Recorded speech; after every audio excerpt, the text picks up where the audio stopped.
Have you ever wanted to make a video game? Well, today's the day you get to do so with zero experience and in under 2 minutes. Let's go. Yeah, so what you're going to have to do is start that clock and then let's get to it.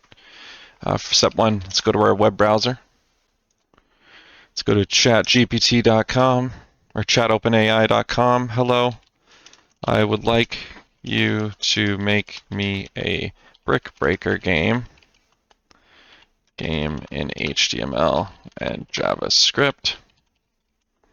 Please return one completed file.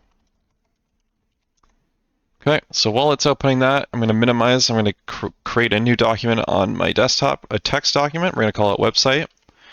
And this is what's going to, store our code. So I'm going to open it in Notepad. Everybody has Notepad or some sort of text document on their software. This website's completely free. You might have to make an account the first time. But this is 3.5. This is the free version of ChatGPT. Now, once it's done coding here, this thing will change from a stops to a play symbol, I believe, or a continue. It's opening a pretty extensive file here. It's taking quite a while. It's a good sign, I think. So it's done now. We're going to copy our code. We're going to paste it, Control V, Control S. But I'm going to save this as our website. We're going to put it inside of somewhere that I can find really quick. Website. We're going to make sure that this is saved as a .html, and because that's to tell our computer that it is a website file. And yeah, so I put it inside of 2D crops. So we go in here, there's our website. If we double click on it, there's our brick breaker game. That's correct, guys. We have made oops, I died. Sorry. We have made a brick breaker game within 2 minutes. And we can add some features to it. Just simply ask ChatGPT for some more. But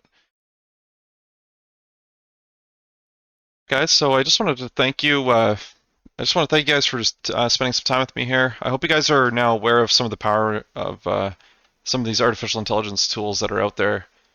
You can definitely make some pretty cool stuff. I mean, I just went back to ChatGPT and asked it to add some features to our game because our game is kind of lame.